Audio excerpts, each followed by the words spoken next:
మంచిదండి, చాలా సంతోషం. ఆత్మీయ గీతాలు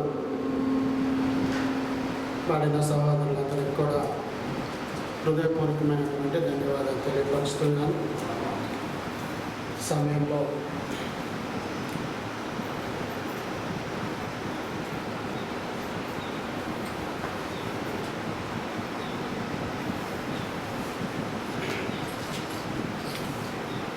దేవుని యొక్క వాక్య భాగంలో క్రొత్త నిబంధన అవలోకనము న్యూ టెస్టిమెంట్ సర్వే పార్ట్ 1లో నుంచి మనము గడిచిన జనవరి మాసం నుండి ఇప్పటి వరకు బైబిల్ అధ్యయనాన్ని మనం చేస్తున్నాము. ఈ అధ్యయన తరగతుల్లో క్రొత్త నిబంధనలో నుండి మొదటి భాగంగా మత్తయి సువార్త నుండి కొరింథీయులకు రాసిన మొదటి పత్రిక వరకు మనము బైబిల్ కొన్ని విషయాలు ధ్యానించి ఉన్నాము. అయితే ఈ ధ్యానించిన విషయాల్లో మనము కొన్నిటిని మరలా మనము పునరాలోచన చేయడం అనగా రివ్యూ చేయడం, అంతేనా? తెలుగు పదం అదేనా? రివ్యూ చేసి ఆ రివ్యూలో కొన్నిటిని మనము ప్రాముఖ్యమైన వాటిని మనం తీసుకొని వాటికి మనము ప్రశ్నలకు జవాబులు వ్రాయగలగాలి. ప్రశ్నలకు జవాబులు వ్రాయాలి. అయితే ఉదయకాలం ముందు మనం నేర్చుకుంటున్న ప్రాముఖ్యమైన విషయం ఏమిటంటే, మొదటిగా మత్తయి సువార్తను మనం చూస్తున్నప్పుడు మత్తయి సువార్తలో నుండి మనము ఒక 7-8 ప్రశ్నలను మనము తీసుకున్నాం. ఒక 7-8 ప్రశ్నలు మనం తీసుకొని ఆ ప్రశ్నలకు మనము జవాబు రాయగలిగేటట్లుగా మనం బైబిల్ గ్రంథంలో నుండి మనం చూసి తెలుసుకొని దాన్ని చదివి వ్రాయగలగటానికి ప్రయత్నం చేస్తారని ఒక ప్రయోగాన్ని ఆలోచన చేశాం. ఈ ప్రయోగం వలన దేవుని యొక్క ఆధ్యాత్మికమైనటువంటి జ్ఞానం మనకి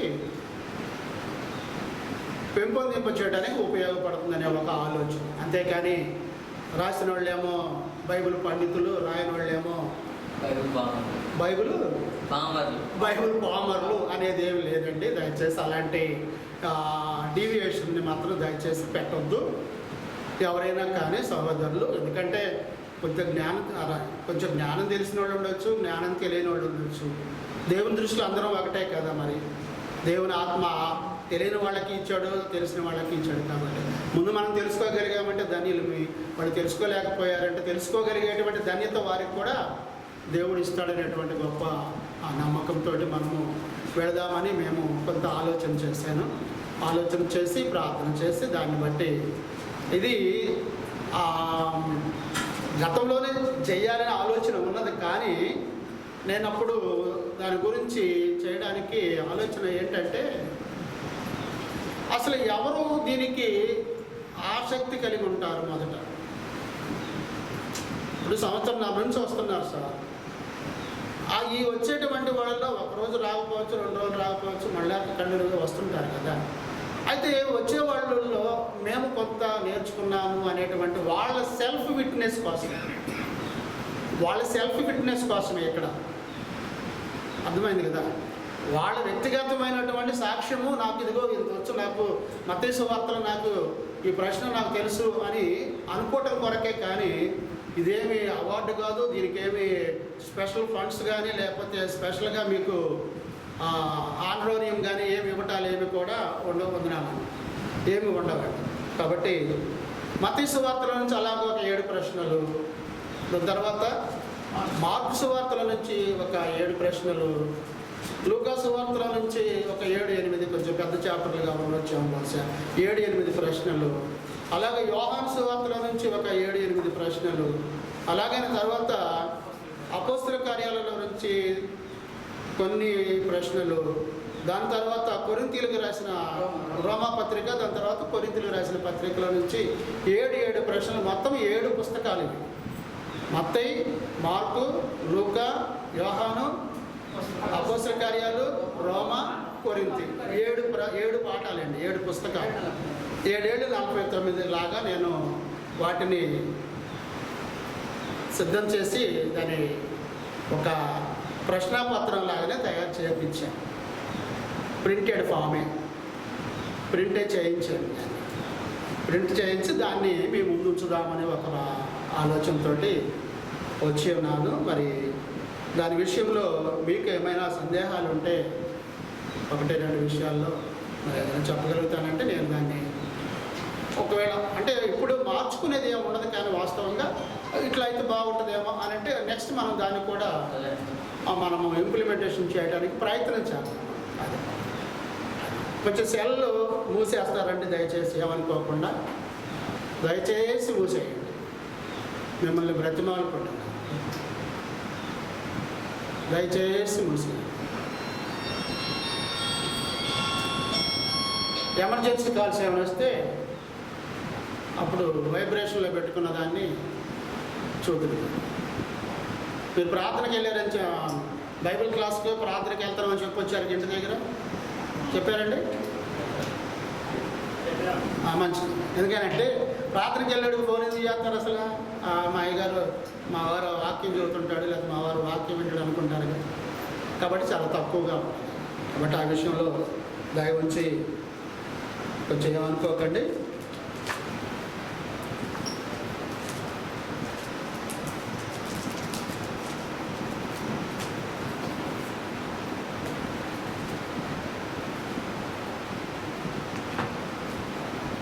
మొదటిగా మనం గణ పరిశీలన చేస్తే మత్తయి సువార్తలోనికి వెళదామండి. మత్తయి సువార్త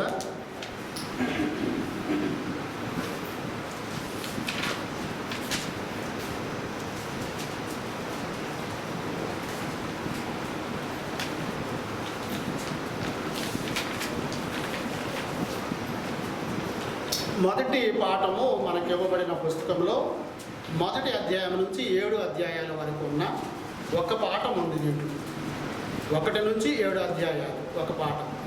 ఈ పాఠంలో మనకి ఇవ్వబడిన ప్రశ్నలు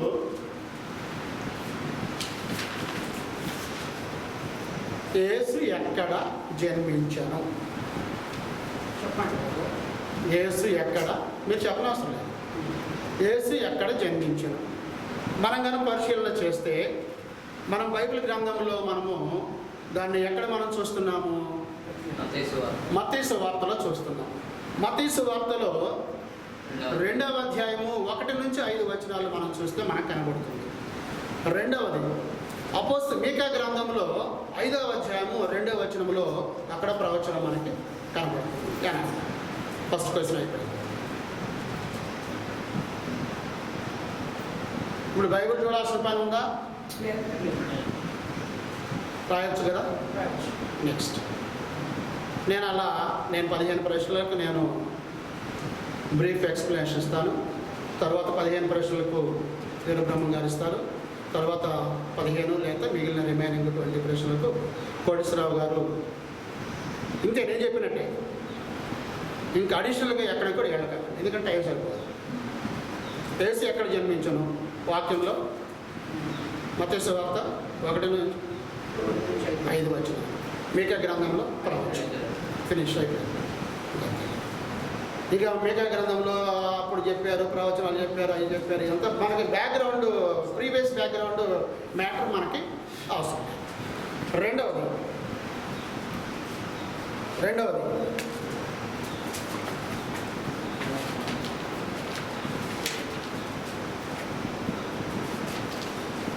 రెండవ ప్రశ్నలోకి వచ్చి, రేపటిని గూర్చి మనం ఎందుకు చింతింపకూడదు? రేపటిని గూర్చి మనం ఎందుకు చింతింపకూడదు? ఎందుకు చింతింపకూడదు అని అంటే మత్తయి సువార్త 6వ అధ్యాయంలో 32-34 వచనాల్లో మనకు కనబడుతుంది. ఏమిటది?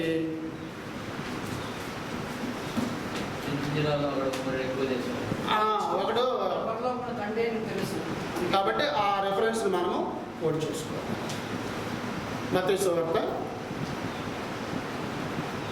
6వ అధ్యాయం 32-34 వచ్చి ఇది మొదటి పాఠం నుంచి 7 పాఠాల వరకు ప్రశ్నలను తీశాను. అవి మనం చెప్పుకున్న బుక్లో ఉన్నాయి. నేనే ప్రత్యేకంగా క్రియేట్ చేసిన ఏం కాదు, నేను క్రియేటర్ని కాదు. అర్థమైంది. 2వ పాఠంలోకి వచ్చేటప్పటికీ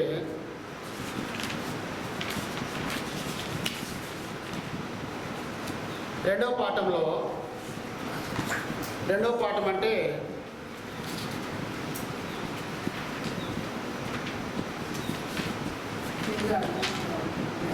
8వ అధ్యాయం నుంచి 14వ అధ్యాయం వరకు దానిలో ప్రాముఖ్యమైనటువంటివి ఏమీ మనకి తీసుకోవాలని అనిపించలేదు నాకైతే. తర్వాత నేను 3వ పాఠంలోనికి వచ్చాను. 15వ అధ్యాయం నుంచి 21వ వచనంలోనికి 21వ అధ్యాయం దాకా వచ్చాను. 15 నుంచి 21వ అధ్యాయంలో యేసు రూపాంతరం చెందినప్పుడు ఎవరు కనబడి? యేసు రూపాంతరం చెందినప్పుడు ఎవరు కనబడి? ఎవరు కనపడి?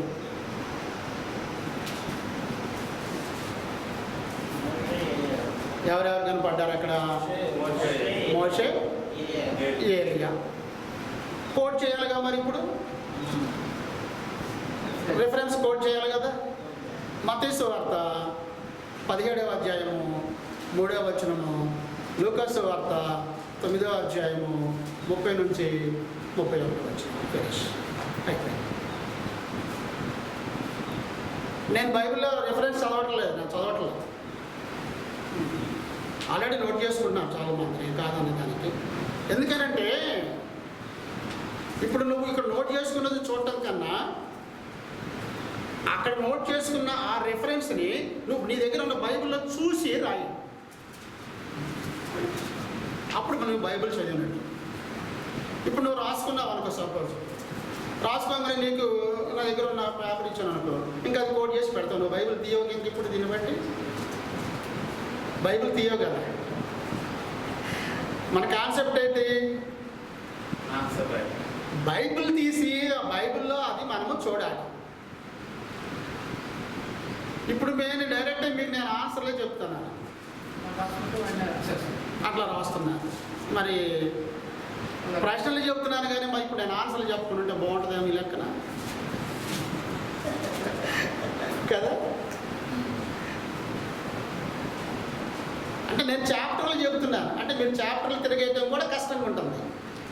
అంతేగా ఒక రకంగా చెప్పాలంటే అధ్యాయాలు తిరిగేయడం కూడా కష్టంగానే ఉంటుంది. సరే, ఏమిటది అండి? అధ్యాయాలు చేస్తే కష్టమేం కాదు, అది కూడా తిరగలేరు కదా మనోళ్ళు. ఏమండి, ఎన్నో ప్రశ్నకు వచ్చాము? 4వ ప్రశ్న, యేసు రూపాంతరం చెందినప్పుడు ఎవరు కనబడింది?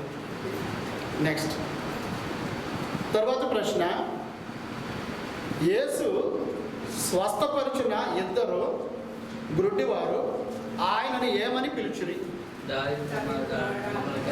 అది ఎక్కడుందో మీరు రెఫరెన్స్ రాసుకోండి. అయిపోయింది. 3 ప్రశ్నల దగ్గర నుంచి చేంజ్ ఓవర్ అయింది కదా. చేంజ్ ఓవర్ అయింది అంటే అది నేను మీకేంటంటే ఆ క్రమాన్ని చూపించడం కోసం నేను అది చెప్పాను. అర్థమైంది? ఇప్పటికీ అర్థమైంది కదా. నేను అలా యేసు ఎవరు అంటే ఏ వాక్యంలో ఉన్నది అని చెప్పాలి. దీనివల్ల మనకు నష్టం అంటూ ఏమీ లేదండి. దేవుని జ్ఞానాన్ని మనము ఆస్వాదించే వాళ్ళంగా ఉంటుంది అనేదే మనకి ప్రాముఖ్యం. యేసు రూపాంతరం చెందినప్పుడు ఎవరెవరు కనపడ్డారు? గుడ్డివారు ఆయనను ఏమని పిలిచి అయిపోయింది. నెక్స్ట్ దాని తర్వాత 23 నుంచి 28 పాఠాల్లో అధ్యాయాల్లో 23 నుంచి 28 అధ్యాయాల్లో దానిలో ఉన్న ప్రశ్నలు: ద్రాక్షరసము దేనికి గుర్తు, రొట్టె దేనికి గుర్తు? ద్రాక్షరసము ఇవి ఎక్కువ సార్లు ఉంటుంది. ఈ ద్రాక్షరసము రొట్టెల గురించి పత్రికలో కూడా మనకు కనబడుతుంది, కానీ ఇక్కడ కూడా కనబడుతుంది. తెలిస్తే దానికి రెఫరెన్స్ కోడ్, డైరెక్ట్ రెఫరెన్స్ ఉంది, డైరెక్ట్ రెఫరెన్స్ కోడ్ రాయండి. ద్రాక్షరసం దేనికి సూచిస్తుంది? Blood of Christ. రొట్టె దేనికి చూస్తుంది? బాడీ ఆఫ్ క్రైస్ట్ కదా. అలాగా మనము చేయండి. యేసు తన ప్రాణము విడిచినప్పుడు దేవాలయం వద్ద ఏమి జరిగను? యేసు తన ప్రాణమును విడిచినప్పుడు దేవాలయం వద్ద ఏమి జరిగింది? బోధిస్తున్నాం కదా, మనము బోధిస్తున్నాం కదా. బోధ ఈస్టర్ పండుగ అప్పుడు బోధిస్తాంగా, గుడ్ ఫ్రైడే అప్పుడు బోధిస్తాంగా. కాబట్టి కొంత అవగాహన ఉంటుంది. ఇప్పుడు కొంతమంది ఉన్నారు, ఇప్పుడు సపోజ్ విజయేంద్రరావు లాంటి సేవకులు ఉన్నారు, వాళ్ళు రెఫరెన్స్ రాయలేకపోవచ్చు, కానీ సబ్జెక్ట్ తెలుసుగా. శుక్రవారం రోజు, గుడ్ ఫ్రైడే రోజు సిలువ వేయబడినప్పుడు ప్రభు యొక్క ఏం జరిగింది మందిరంలో అనేది తెలుస్తుంది కదా. అట్లాంటిది అక్కడ ఏం జరిగింది అనేటువంటిది దాన్ని మనమైనా రాయడానికి ప్రయత్నించాలి. ఎందుకంటే అందరికీ అన్ని విషయాల్లో మనము ముందు ఉండలేం కాబట్టి. అయితే ఇప్పుడు అలాంటి వ్యక్తికి అయితే కన్సిడర్ చేస్తున్నాం, కానీ రత్నం గారు కానీ, లేకపోతే వీరబ్రహ్మం గారు కానీ, లేకపోతే సుధీర్ కానీ, లేకపోతే ఇంకా సమ్యక్స్ కానీ వాళ్ళని రెఫరెన్స్ కోట్ చేస్తే చాలా హ్యాపీగా ఉంటుంది కదా. ఇప్పుడు వాళ్ళు చేయలేకపోవచ్చు. వాళ్ళను కూడా మనం ఏంటంటే రేపు ముందుకి బైబిల్ గ్రంథం, నేను సిద్ధాంతం చెప్పట్లేదు, నేను సంఘం గురించి చెప్పట్లేదండి ఇక్కడ, అది గమనించండి. నేను సిద్ధాంతం గురించి చెప్పడం లేదు, సంఘం గురించి చెప్పట్లేదు, మీరు సంఘంలోకి మారమని చెప్పడం లేదు, ఇంకేం చెప్పట్లే. నేను బైబిల్ జ్ఞానం మనం నేర్చుకుందాము అంతే, ఫినిష్. దానికి అభ్యంతరం లేదు ఎవరికి కూడా. ఇప్పటివరకు మనం మాట్లాడుకునే విషయాల్లో ఏమైనా అభ్యంతరం ఉందా? లేదు. కానీ మనం ఆందోళన చెందాల్సిన పని ఏమో తెలుసుకుందాము అనేటువంటి ఒక ఆలోచన మన మనసులోకి రానివ్వండి. మొదట మోస్ట్లీ స్థానిక సంఘాలు ఉన్న వాళ్ళే, అది మత శాఖ అయినా కావచ్చు, లేకపోతే ప్రభు సంఘమైనా కావచ్చు కదండి. కాబట్టి ఆ విషయాల్లో మీరు చూడండి. యేసు తన ప్రాణం విడిచినప్పుడు దేవాలయం వద్ద ఏం జరిగింది? దాని తర్వాత మార్కు సువార్తలోకి వచ్చాం. ఎన్ని ప్రశ్నలు వచ్చినాయి? ఇప్పుడు 7 ప్రశ్నల 6 ప్రశ్నలు వచ్చినట్టు. మత్తయి సువార్త అయిపోయిన తర్వాత మార్కు సువార్తలోకి వస్తుంది. మార్కు సువార్తలో మనకి మొదటి అధ్యాయం నుంచి 8 అధ్యాయాల వరకు, మొదటి అధ్యాయం నుంచి మార్కు సువార్తలో మొదటి అధ్యాయం నుంచి 8 అధ్యాయాల వరకు కొన్ని ప్రశ్నలు మీ మధ్యకు వస్తాయి.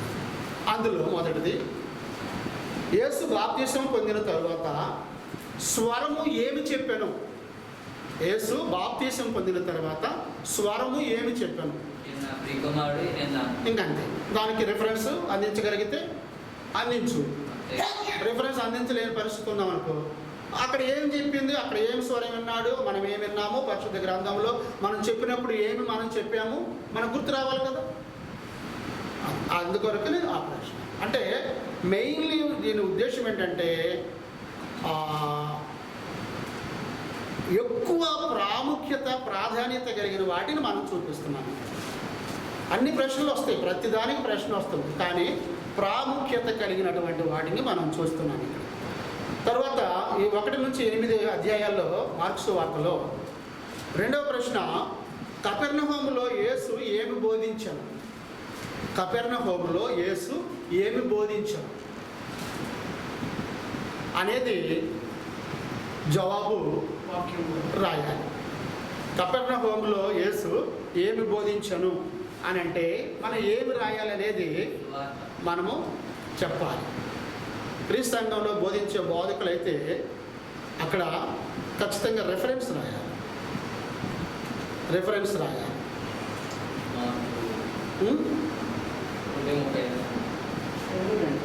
సరే, ఎక్కడైనా కానీ మీరు ఆ పని మీరు చేయండి. ఆ తెలియని వాళ్ళేమో దానికి ఏం బోధించాడు అనేది అక్కడ రాయాలి. 2 ఆప్షన్లు. రిఫరెన్స్ ఒకటి ఉంది, ఆప్షన్ ఒకటి ఉంది, రెండు ఉంది. దాని తర్వాత యేసు వస్త్రపు చెంగును ముట్టినప్పుడు స్వస్థత పొందినది ఎవరు? ఆమె ఏది స్వస్థత పొందాను అంటే ఏ డిసీజ్ అని ఇక్కడ దాని అర్థం. ఏది అంటే ఏ జబ్బును ఆమె రిలీఫ్ వచ్చింది, దాని నుంచి దేని నుంచి ఆమె పొందింది. అక్కడ జరిగినటువంటి క్రియా సన్నివేశము అది మనకి రిఫరెన్స్ ఉండే. ఇలా ఈ ఫస్ట్ సెమిస్టర్, సెకండ్ సెమిస్టర్ లాగా, థర్డ్ సెమిస్టర్ లాగా 3 భాగాలను మనం గాన చేయగలిగితే క్రొత్త నిబంధన మీద కనీసం ఒక 50% అయినా మనము 50% అయినా మనము అవగాహన ఉన్న వాళ్ళకి టు అచీవ్ ద నాలెడ్జ్ అని ఆలోచన. దాని తర్వాత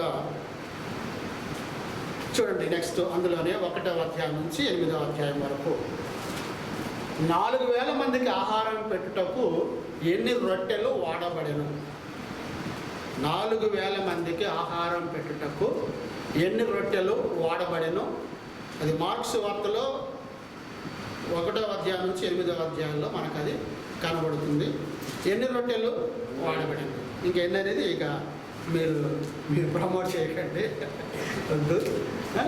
తర్వాత 9వ అధ్యాయము, మార్క్స్ వార్త 9వ అధ్యాయం నుండి 16వ అధ్యాయం వరకు, 9 నుండి 16 వరకు. ప్రశ్న: యేసును చంపుటకు మాయోపాయము పన్నెను. యేసును చంపుటకు మాయోపాయమును పన్నెను. ఎందుకు? ఎందుకు మాయోపాయం పన్నాను? తరువాత యేసు మరియు ఆయన శిష్యులు పస్కాను ఎక్కడ ఆచరించిరి? యేసు మరియు ఆయన శిష్యులు పస్కాను ఎక్కడ ఆచరించిరి? తరువాత ప్రశ్న, లాస్ట్ ప్రశ్న ఈ యొక్క మార్క్స్ వార్తలో 8 ప్రశ్నలు వచ్చినాయి. మార్క్స్ వార్తలో ఆల్రెడీ నేను మెన్షన్ చేసుకున్నాను. ఏ పుస్తకంలో మార్కులో కానీ, మత్తయిలో కానీ, లూకాలో కానీ ఎన్ని ప్రశ్నలు మనము ఇచ్చి ఉన్నామో దానికి కూడా నేను 8 ప్రశ్నలు ఇచ్చాము దీంట్లో మనం సుమారుగా. తర్వాత ప్రశ్న దీంట్లో యేసు ఎక్కడ సమాధి చేయబడింది? యేసు ఎక్కడ సమాధి చేయబడింది? తర్వాత లూకాసు వార్తలోకి వస్తున్నాం. తర్వాత లూకాసు వార్తలోకి వస్తాం.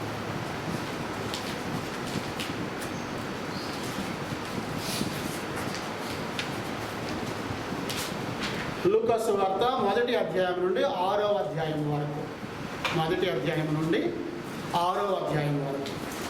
దానిలో ఉన్న ప్రశ్నలు ఏంటంటే, బాప్తిస్మం ఇచ్చి యోహాను యొక్క తల్లిదండ్రులు ఎవరు? బాప్తిస్మం ఇచ్చు యోహాను యొక్క తల్లిదండ్రులు ఎవరు? తెలిస్తే మీరు వాళ్ళ పేర్లు ఆ రిఫరెన్స్లు కూడా మీరు చేయవచ్చు, నో ప్రాబ్లం. దాని తర్వాత వచ్చేసి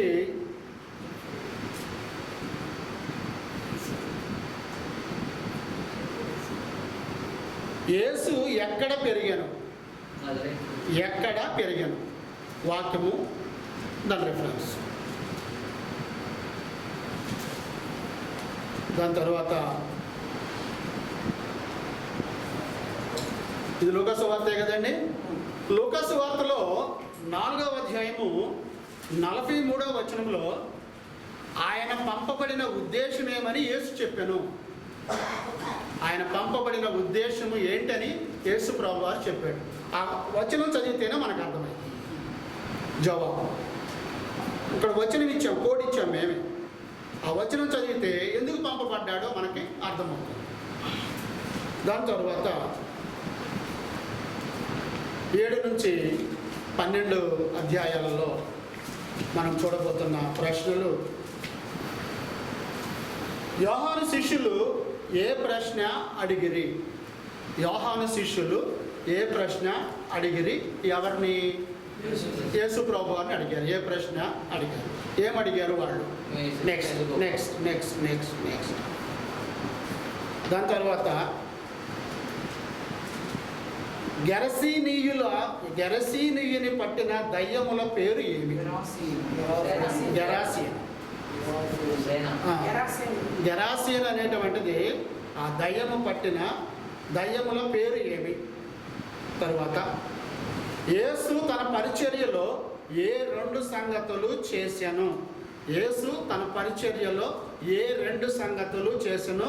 లూకా సువార్త 9వ అధ్యాయం 11వ వచనంలో ఉంది. అది కోట్ చేయండి.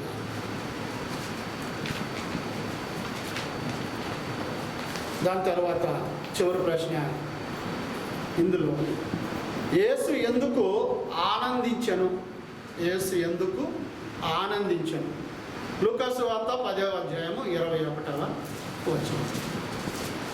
ఇంతవరకు 12 అధ్యాయాలు అయిపోయినాయి లూకా సువార్తలో.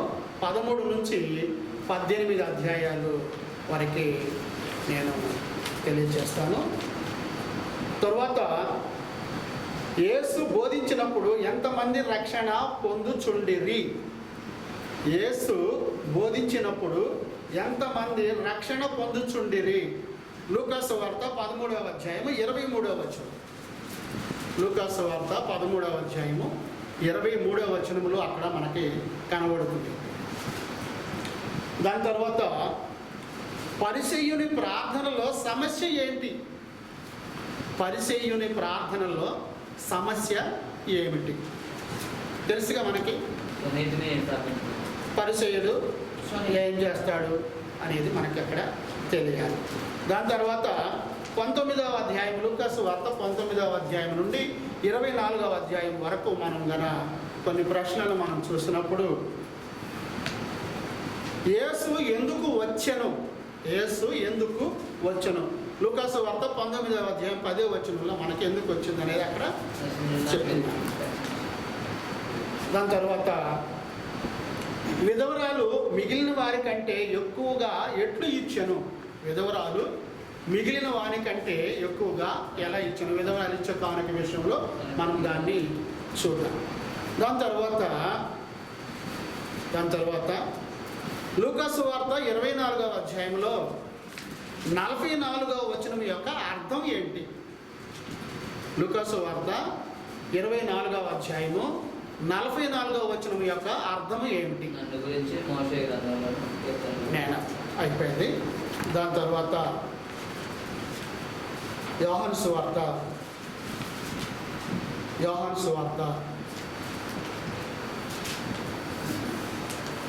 సార్ గాలి చాలేదా? ఇంకో చైర్ వేసుకోండి. ఇంకా చైర్స్ లేవు అంతవరకు.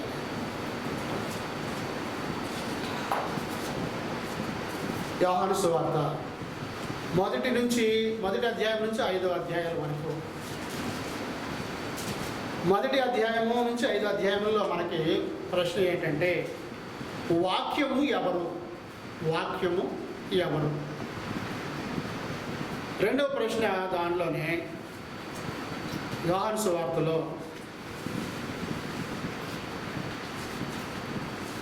నేను లోకమునకు వెలుగును అని యేసు చెప్పినప్పుడు ఆయన భావం ఏంటి? నేను లోకమునకు వెలుగును అని చెప్పాడు.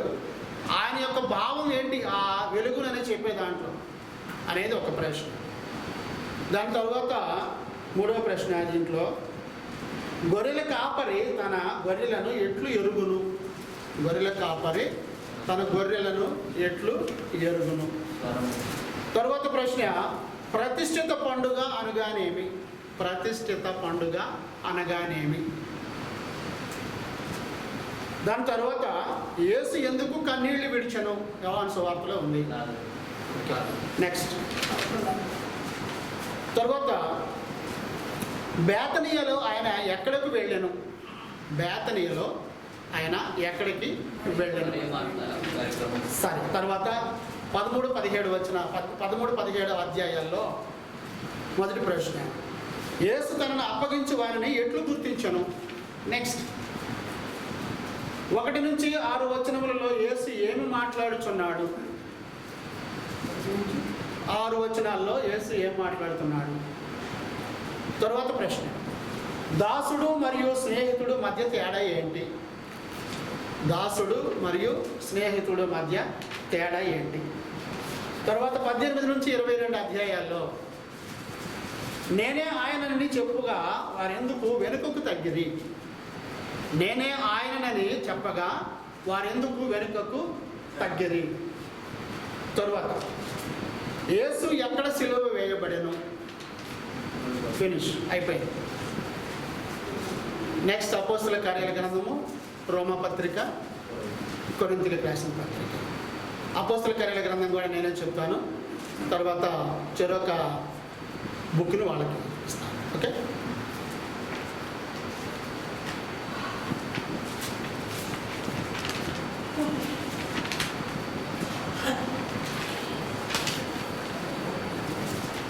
తర్వాత ప్రశ్న, పెంతెకోస్తు వచ్చినప్పుడు అపోస్తలులు ఎక్కడ ఉండిరి? పెంతెకోస్తు వచ్చినప్పుడు అపోస్తలులు ఎక్కడ ఉండిరి? స్టెఫను ఎట్లు చంపబడెను? ఫినిష్, అయిపోయినాడు. 9వ అధ్యాయం నుంచి 15వ అధ్యాయం వరకు అపోస్తల కార్యాల గ్రంథము. దమస్కులో అతడేమి చేయని ఉద్దేశించను? ఎవరో మరి దమస్కులో అతడు ఏమి చేయను ఉద్దేశించను. తర్వాత ప్రశ్న, కొర్నేలు ఇంటి వారు బాప్తిస్మం పొందిరా? పొందితే ఎందుకు పొందారు? తర్వాత హేరోదు ఎట్లు మరణించను? హేరోదు ఎట్లు మరణించను? అపోస్తల కార్యాల గ్రంథం 16వ అధ్యాయం నుంచి 23వ అధ్యాయం వరకు. పౌలు మరియు శీలలు ఎందుకు బందీలు చేయబడ్డారు? పౌలు మరియు శీలలు ఎందుకు బందీలు చేయబడ్డారు? ఏథెన్స్లో పౌలు ఎక్కడ బోధించను? ఏథెన్స్లో పౌలు ఎక్కడ బోధించను? అందువరకే. అపోస్తల కార్య గ్రంథము 23 నుంచి 28 అధ్యాయాలలో ఒకే ఒక ప్రశ్న, ఎంతకాలము పౌలు తన స్వంత అద్దె ఇంటిలో కాపురం ఉండెను? అయిపోయింది. నెక్స్ట్ రోమీలకు రాసిన పత్రిక వచ్చి, రోమీలకు రాసిన పత్రిక. రోమీలకు రాసిన పత్రికలో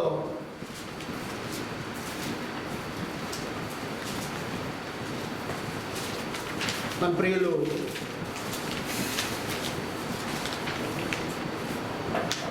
వీరబ్రహ్మం గారు వచ్చి ఆ ప్రశ్నలు మాత్రము చెప్పి వాళ్ళకి